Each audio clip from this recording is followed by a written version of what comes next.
بسم اللہ الرحمن الرحیم۔ السلام علیکم ورحمۃ اللہ وبرکاتہ۔ جی جناب، سنائیں کیا حال ہے؟ امید ہے اللہ پاک کرم سے آپ سب خیریت سے ہوں گے۔ اللہ رب العالمین ہم سب پر اپنے فضل و کرم فرمائے، آمین ثم آمین۔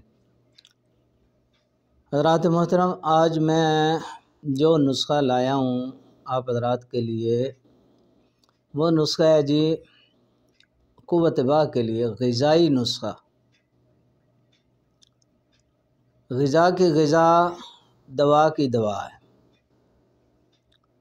بہترین نسخہ ہے، بارہا سینکڑوں بار آزمایا ہوا۔ یہ بنائیں کھائیں، بہترین فائدہ ہوگا انشاءاللہ العزیز۔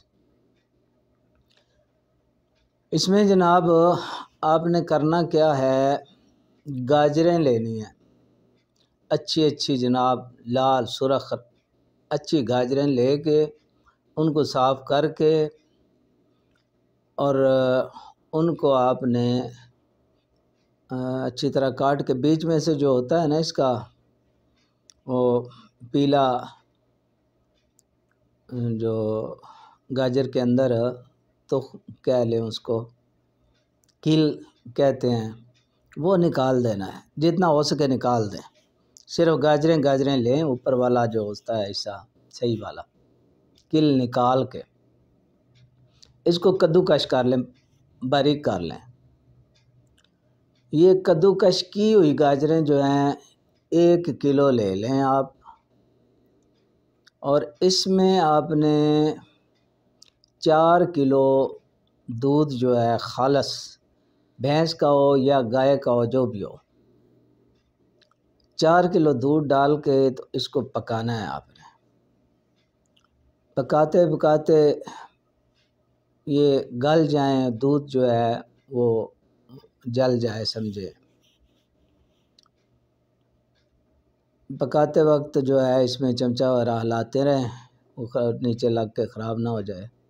جب یہ تیار ہو جائے، گاجریں گل جائیں، دودھ ختم ہو جائے پک کے جل کے، تو اس وقت آپ نے آدھا کلو دیسی گھی لینا ہے۔ آدھا کلو دیسی گھی ڈال کے تو اس کو بھوننا ہے اچھی طرح۔ بھون کے آپ نے آدھا کلو اس میں کوزہ مصری ہوتی ہے نا، وہ باریک کر کے وہ ڈال دینی ہے، اس کو مکس کر لینا ہے۔ اب اس میں جناب آپ نے یہ دوائیاں پہلے، یہ ہر چیز جو ہے یہ تیار رکھنی ہے جب یہ شروع کرنا ہے بنانا، یعنی گھی دیسی، کوزہ مصری آدھا کلو، 4 کلو دودھ، اور یہ گاجریں جو ہیں 1 کلو جو ہے کی ہوئی، کدو کش کی ہوئی۔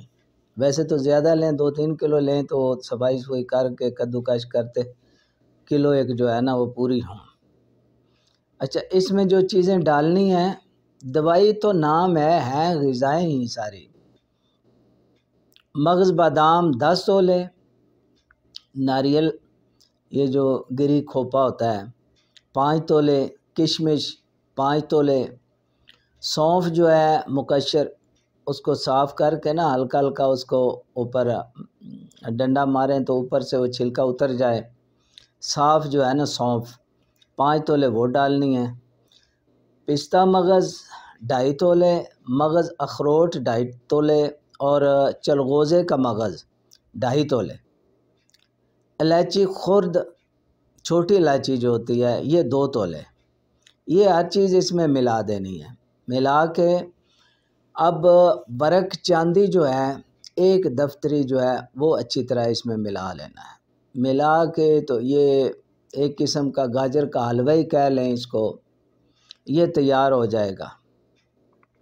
اس کو رکھ لیں، بس آپ کی دوائی جو ہے غذائی نسخہ بہترین قسم کا تیار ہے، بالکل بے ضرر۔ جو لوگ ہائی بلڈ پریشر کی وجہ سے طاقت والی دوائیں نہیں کھا سکتے، ان کے لیے بھی بہترین ہے کہ یہ بلڈ پریشر ہائی نہیں کرتا، ٹھیک ہے۔ یہ آپ وہ بھی کھا سکتے ہیں جن کا بلڈ پریشر ہائی رہتا ہے، یعنی وہ طاقت کے لیے یہ کھائیں تو بہترین فائدہ ہوگا انشاءاللہ۔ اچھا، خوراک اس کی جو ہے تقریباً 5 تولے، ایک چھٹانک جو ہے وہ اس کی روزانہ کی خوراک ہے۔ زیادہ بھی کھا سکتے ہیں، اگر جسم ٹھیک ٹھاک ہے تو زیادہ بھی کھا سکتے ہیں۔ کم از کم جو ہے 5 تولے جو ہے روزانہ کی اس کی خوراک ہے، یہ کھائیں۔ ویسے بھی موسم ہے گاجروں کا، سردیوں کا موسم ہے، تو بہترین نسخہ حاضر ہے، اس کو بنائیں انشاءاللہ۔ اور بھی بڑے سارے فائدے ہیں اس میں، ظاہر ہے گاجریں ہیں، دودھ ہے، گھی دیسی ہے، اور یہ سارے مغزیات ہیں، ان کے اپنے اپنے بہت سارے فوائد ہیں۔ بڑا فائدہ جو ہے، جو ہم نے تھمبنیل بھی لگایا، اوپر ٹائٹل بھی، قوت با کا بے ضرر اور غذائی نسخہ، واقعی غذا کی غذا ہے، دوا کی دوا ہے۔ بنائیں، کھائیں اور مجھے اپنی دعاؤں میں یاد رکھیں۔ انشاءاللہ العزیز اچھے اچھے نسخے آپ کی خدمت میں پیش کرتا رہوں گا۔ اب اجازت چاہتا ہوں اس دعا کے ساتھ کہ اللہ رب العالمین آپ سب کو، مجھے اپنی حفظ و امان میں رکھے، آمین ثم آمین۔ اللہ حافظ۔